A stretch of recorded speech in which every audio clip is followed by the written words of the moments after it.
Anda kena baca Ya Latif 1000 kali selepas main tahajud.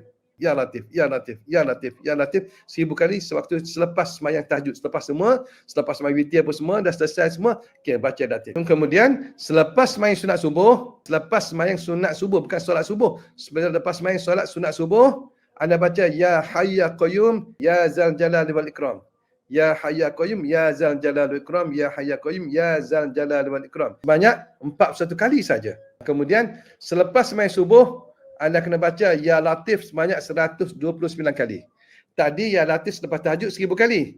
Lepas tu bila masuk subuh, anda sembahyang sunat subuh, antara sunat subuh dengan sembahyang subuh anda baca Ya Hayy Ya Qayyum, Ya Zal Jalal wal Ikram, Ya Hayy Ya Qayyum, Ya Zal Jalal wal Ikram sebanyak berapa semua? Sebanyak 41 kali.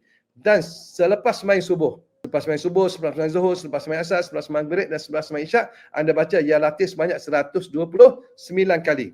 3 zikir. Satu sebelum tahajud, selepas tahajud. Yang kedua, selepas main sunat subuh. Yang ketiga, setiap lepas sembahyang. Subuh, zuhur, asar, maghrib, isyak. Sebanyak 129 kali. Ya Latif, Ya Latif, Ya Latif,